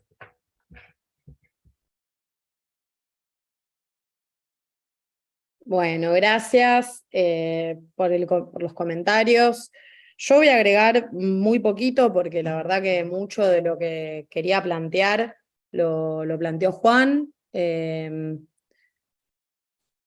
Pero bueno, retomando un poco esto, me parece que algo que yo valoro mucho del documental y que creo que está también en el centro de este tema que nos obsesiona a muchos de nosotros, que tiene que ver con cómo elaborar o cómo llevar un poco todos estos debates al público en general, ¿no? Porque si reconocemos que cala esta idea de que la ciencia sirve solo si está generando ganancias, justamente es porque, bueno, no se está pudiendo dar este debate o no hay, digamos, instancias que favorezcan la apropiación de todos estos saberes, por decirlo de alguna manera, expertos por parte del público. Y esto yo también lo valoro mucho de la película porque, de alguna manera, esto que también marcaba Juan, ¿no? Que lo ubica de una forma muy concreta, lo hace muy digerible y puede explicar de una forma muy accesible, entiendo yo por lo menos, justamente todos estos debates y por qué Warshawski es tan vigente. No quiero abundar en algo que ya se estuvo mencionando, pero bueno, estamos en un contexto donde hay discursos donde se ponen en cuestión cosas que pareciera que no se venían poniendo en cuestión, y yo acompaño esta idea de decir, bueno, puede ser que tenga que pasar una cosa así para que haya una reflexión al respecto de, che, ¿qué estamos haciendo con la ciencia y la tecnología? Porque bueno, yo acuerdo, si te atacan el CONICET y vos salís a defender diciendo no, pero miren que sí tenemos acuerdos con el sector privado, o hablas del trigo HB4, bueno, evidentemente no se está problematizando una cantidad de problemas que en la línea warshawskiana tendrían más que ver con lo que pasa en los territorios. Juan mencionó la asamblea de Hachal, que él trabajó con eso. Yo ahora estoy trabajando con asambleas de pueblos fumigados y también pasa mucho que incluso los sectores que logran meterse en una práctica científica o conectar con ámbitos de lo que sería la ciencia digna. Es una lástima que Damián al final no pudo estar hoy porque ellos tienen una experiencia muy concreta con esto. No son acompañados en general por el poder político, y si bien yo creo que si bien hay equipos que pueden tener intenciones o avanzar, después concretamente pasa esto que decía Silvia, ¿no? O sea, no sé, Andrés Carrasco se metió, le puso el cuerpo, hizo ciencia a disposición de un problema social, y Lino Barañao salió a basurearlo públicamente para desacreditarlo, digamos. Entonces, está claro que, por lo menos acá, digo, ¿no? Que la ciencia está atravesada por la política. La propia condición de la posibilidad de hacer esa ciencia, de difundirla, de que se hagan políticas en base a eso. Es decir, no sé, ahora en el país tenemos una cantidad de equipos que generaron un montón de evidencia científica sobre el daño que le hacen los agrotóxicos a las poblaciones humanas y no humanas, y sin embargo eso no se traduce en una problematización desde el punto de vista de una política a nivel nacional de salud, o ni siquiera de regulación de los usos de los agrotóxicos. Entonces, si en lo concreto, ¿no? El CONICET sale o por lo menos el Estado sale a presentar al CONICET como el que desarrolla el trigo HB4, pero ningunea, digamos, todo este otro desarrollo que también es posible por el CONICET, la universidad pública, el ámbito científico, bueno, estamos en un problema. Por eso yo esto de ciencia para qué y para quién me parece súper rico, y por eso reitero, el tema de la comunicación y de la propia existencia de este documental me parece que es valiosísimo. Y, digamos, compartir una reflexión que yo estaba teniendo. Yo ahora estoy tomando un seminario sobre el antropoceno, que a mí la idea del antropoceno es algo que me pone un poco incómoda a veces porque siento que se tiende a sobresimplificar los problemas del cambio climático sobre una intervención humana, sin problematizar cuáles son los modos productivos, ¿no? Extractivistas, capitalistas que desarrollan esto. Y en este sentido incluso la idea de los estilos tecnológicos de Warshawski, es muy valiosa, porque la idea de que la intervención humana es lo que desarrolla la destrucción del mundo que estamos viviendo, en algún punto es rendirse a la idea de que hay solo un estilo de desarrollo posible, que es el capitalista. Y entonces que esa intervención humana capitalista, que se tiende a homologar en esa concepción, sería lo que hace. Bueno, en algún punto él con esto del estilo tecnológico, diciendo no, hay otros estilos posibles, tiene que ver cómo dirigimos los recursos, qué estamos mirando, a qué nos estamos dedicando, me parece que sirve para destrabar un poco eso. ¿No? Incluso lo que decías, Erika, del tema de, bueno, las sociedades mejores para quién, ¿no? Y también creo que algo muy, muy ejemplificador tiene que ver con lo que pasa con el litio. Es decir, a nivel mundial la transición energética se plantea como, hagamos autos eléctricos, bueno, pero eso si viene de la mano de destruir territorios y la autonomía de pueblos indígenas para extraerles el litio, bueno, repensemos un poco entonces en qué términos, ¿no?, se está desarrollando la ciencia, como reitero de nuevo, para qué y para quién. Me parece que es algo que es muy vigente del pensamiento de Varsavsky, entonces, bueno, también valorar esto, y bueno, yo también quiero agradecer un poco por este debate, me parece que es súper necesario elaborar estas instancias, no solo de difusión, sino también de intercambio y de poder ir pensando entre todos cómo podemos darle una vuelta a esto. Sí, yo quería comentar una cosa, perdón si soy algo reiterativa, pero a mí me preocupa mucho, retomando lo que decía Juan, no es nada más que aparecen ciertas figuras ahora con discursos, ¿no? Que interpelan y que... porque esto no es casual, ¿no? A veces es anecdótico quién aparece, quién no. Pero, ¿qué pasó en la Universidad de Buenos Aires en los últimos tiempos, ¿no? Concretamente nosotros estamos en el CBC y creo que lo tenemos que pensar, problematizar y tener muy claro. A nadie le importa el CBC, ¿no? Con todo la relevancia social y comunitaria que tiene esa formación integral que damos a las personas que se incorporan a la Universidad de Buenos Aires, que debería ser una apuesta fuerte, no solo de integración, sino de visualización de problemas que muchas veces no se retoman en la carrera, como son todas estas polémicas, y la mezquindad que ya lleva años, ha hecho que el CBC sea objeto de disputa, de desestimación, pero con objetivos absolutamente de facciones y de sectores. Todo el mundo se lo quiere agarrar para sí, cada universidad quiere su propia introducción, digamos, curso de ingreso para quedarse con esa plata, para manejar los cargos. Hay otros que desde el rectorado dicen, bueno, hagamos todo virtual, tipo UBA 21, entonces estandarizamos, le damos unos elementos unos conocimientos mínimos de lógica y listo. Entonces, también la Universidad de Buenos Aires, y no es de ahora, está empobreciendo la capacidad crítica, y yo me refiero especialmente al CBC en este caso, no voy a ahondar en otras facultades que conozco menos, pero me parece que toda la insatisfacción, y tiene que ver con esto, y también un poco la actitud de los jóvenes, ¿no? Que bueno, llegan y se encuentran con que de golpe no hay edificio, casi todas las cátedras, salvo algunas excepciones, son cientificistas, los tienen todo un cuatrimestre haciendo ejercicios de lógica y ni les dicen para qué ni por qué surge ese pretendido lenguaje universal, en el marco de qué proyecto globalizante. Es decir, creo que tenemos que hacer una profunda autocrítica nosotros también, ¿no? Y no solo poner todo, bueno, viene alguien y entonces acá estamos en peligro la universidad pública. ¿Qué hicimos nosotros desde la universidad pública este tiempo? ¿Por acción o por omisión?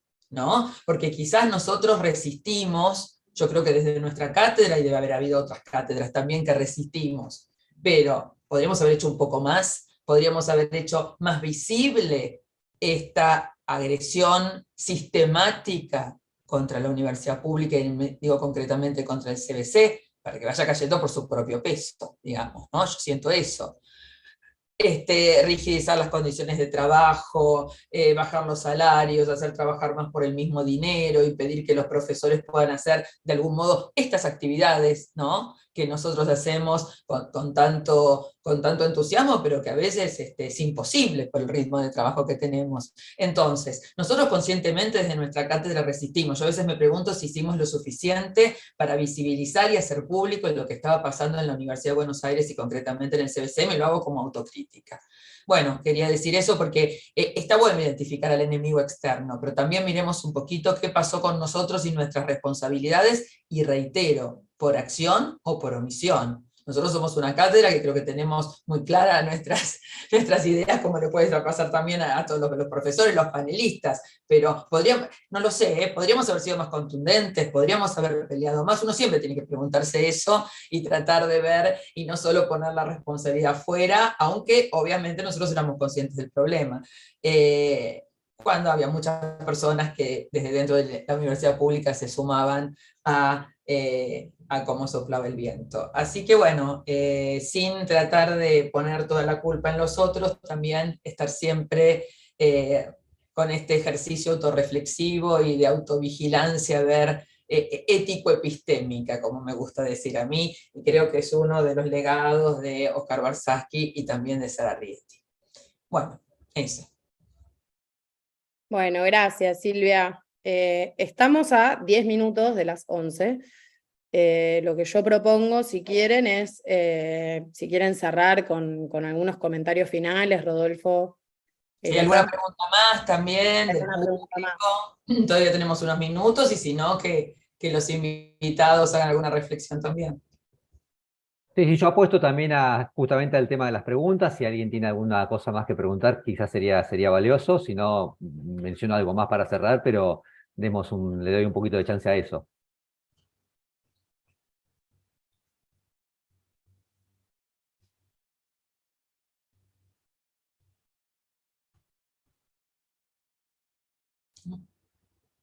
Bueno, agrego una cosita más corta únicamente, porque me parece que fue todo muy valioso todo lo que se dijo acerca de Barsaski, acerca del presente en Argentina.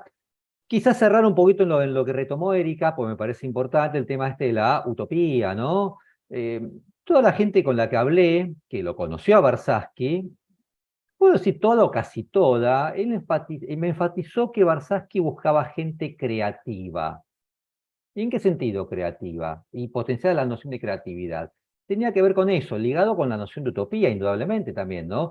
Imaginémonos a crear futuros posibles nuevos, pero nuevamente que no queden solamente del plano de lo meramente utópico, que va a ser totalmente inalcanzable. Y por eso planteaba esta otra parte de su pensamiento que tenía que ver con lo viable, que el documental se menciona también, ¿no? Esta idea de decir, bueno, imaginemos futuros, pensemos formas alternativas de vida, salgamos de esta hegemonía cultural, podemos plantearlo así, ¿no? Que solamente parece que estaría indicando solamente un posible futuro, ¿no? Y seamos, en alguna medida, apostemos a eso y veamos si realmente lo podemos llevar adelante. Me parece que eso es importante destacar en el pensamiento de Barsaski. Esta noción de lo utópico que no es utópico. Utópico en el sentido de que, bueno, toda utopía es utopía mientras no se concreta en alguna medida, ¿no? Una vez que se concreta, deja de ser utopía.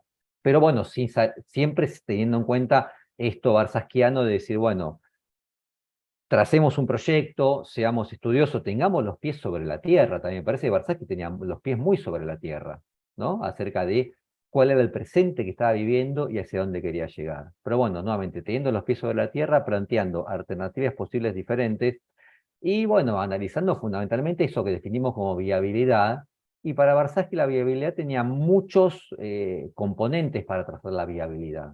Y uno de esos componentes era el componente político también, ¿no? Barsaski plantea la viabilidad en términos materiales, económicos, sociales, y en términos políticos, y por eso también elaboró modelos matemáticos, ¿no? Para pensar la viabilidad política de tomar algún tipo de acción. Así que bueno, quizás con esto me gustaría cerrar únicamente como para mencionar esto que mencionó Erika de la utopía, ¿no?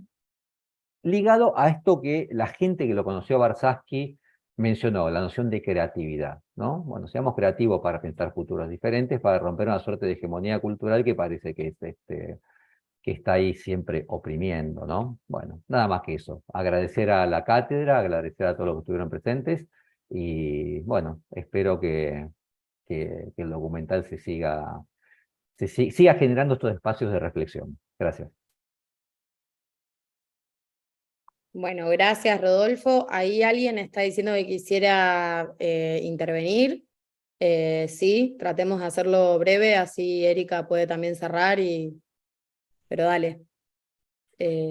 No, simplemente soy una persona que se puso a estudiar de grande y he hecho el CBC, he intentado hacer varias veces y bueno, me queda en esta materia y una más para entrar a la carrera.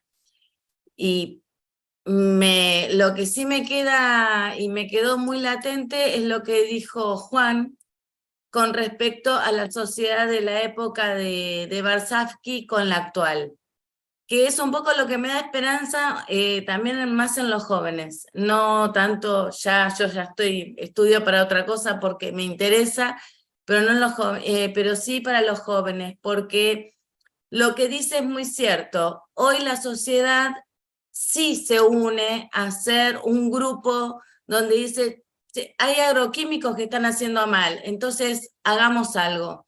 Hoy la sociedad cuenta con grupos de apoyos con las cuales levantan la voz, entonces si bien los científicos los cientificistas, por un lado, hacen papers, pero el científico que estudia y que quiere hacer algo social cuenta con esta sociedad distinta, donde en los 70 teníamos una sociedad que apoyaba tal vez el neoliberalismo o apoyábamos las políticas de Estado militares. Era mirar de costado, algo habrán hecho, como fue lo que pasó con los bastones blancos. ¿Qué estarían haciendo esa gente? ¿Qué estaban queriendo imponer? Y no se escuchaba lo que estaban diciendo esos científicos que decían, che, ojo que los están adoctrinando. No, estábamos tan encerrados, tan marcados, que por eso, bueno, yo agradezco esto que estoy viendo, agradezco al documental, agradezco que me muestren un científico distinto, que me muestren otra mirada a la cual comparto, porque un poco lo que hablábamos en las clases, para mí mucho de lo que estuvo pasando, inclusive con la pandemia, fue una cosa bastante que habla mucho del cientificismo y no del científico. Nada más. Gracias a todos. Bueno, muchas gracias. No sé si Erika hay unos minutitos más. Sí, dos cositas, un poco retomando lo que vos dijiste, que, o sea, lo escribí mientras vos hablabas, Daniela, pero no me acuerdo en relación a qué punto me surgió esta idea. Volviendo un poco al presente, está bueno, digamos, autocriticarnos en el sentido de que siempre cuando se pone el financiamiento en jaque, ahí nos ponemos todos en alerta, ¿no? Sin cuestionar, che, queremos sostener el financiamiento de ciencia y tecnología, pero el para qué y el para quién no aparece. Entonces, queremos plata para sustentar qué. Eso es muy importante remarcarlo. Ahí yo siempre, digamos, discuto esta idea de política de Estado. Vieron que se habla mucho de política de Estado, ¿no? Y porque necesitamos plata, porque necesitamos sostener la política de Estado en ciencia y tecnología. Para mí, una política de Estado es una palabra mayor, porque si es política de Estado, es porque el Estado está representando los intereses de la mayoría y está resolviendo sus problemas a nivel sectorial. Si no, no es política de Estado. Es una política pública con sostenimiento del financiamiento en el tiempo. No es política de Estado. Pero no hay consenso con respecto a esto, es una visión más personal. Y después, un poco retomando lo que decía Rodolfo, muy interesante esto que decía, que digamos, planteaban los entrevistados, de que Oscar Varsavsky buscaba gente creativa, claro, porque era un hacedor. Tenés que ser creativo y tenés que ser original para, digamos, ponerte a pensar cómo llevar estas cuestiones a la práctica. Si no tenés creatividad y vas a estar complicado, no vas a salir nunca de la teoría. Y no solamente él trabajaba con gente creativa, sino con gente politizada. Los grupos de trabajo de Varsavsky no eran cientificistas, obviamente. Eran gente que ya habían atravesado por este proceso de deconstrucción, que ya estaban politizados. Y cuando hablamos de científicos y científicas politizados, ¿a qué nos referimos? A gente que se pregunta ¿para qué? ¿Cuáles son los fines sociales de lo que hago? Eso es politizar la ciencia y la tecnología. no hacerlo en abstracto. Y lo último, con relación a la utopía, digamos, es re interesante, yo seguramente hay, digamos, miradas encontradas con respecto a esto. Recordarán la frase de Galeano: la utopía sirve para caminar. Hay que tener mucho ojo con esto. Si alguien los trata a ustedes de utópico, en algún punto no se dejen sacar la utopía, porque la utopía tiene que ver un poco con lo que decía Sara Rieti, es un poco sinónimo de esperanza, ¿no? Y la esperanza es revolucionaria. Si nosotros no pensamos en otros horizontes, ¿cómo vamos a ir hacia otra cosa? Entonces la utopía es algo necesario para crear otros mundos mejores. Y yo creo que Barsaski lo tenía muy, muy presente a esto. Así que eso, nada más. A mí me gustaría, no sé, 2 minutos tenés, Silvia. todos, nada más, cerrar con palabras de Barsaski. O sea, no voy a decir nada yo. Recuerdo una frase de Barsaski que la voy a leer de otro libro, hacia una política científica nacional, tiene que ver con la utopía, y dice así: estudiar solo la tendencia más probable implica resignarse a ella. Es respetar las reglas de juego impuestas, nos guste o no. Como no nos gusta nada, pero nada, preferimos buscar para construirlos otros futuros más deseables, menos probables tal vez, pero sin duda posibles. Oscar Barsaski, Dixit. Bueno, es muy difícil superar eso.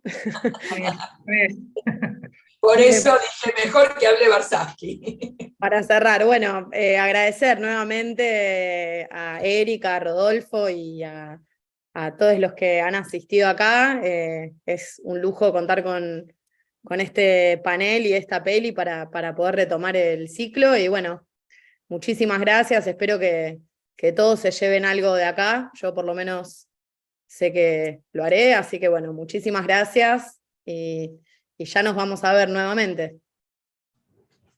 Gracias. Bueno, gracias a todos. Hasta la próxima. Gracias, luego, gracias, hasta la próxima. gracias a Rodolfo, a Erika especialmente. Gracias.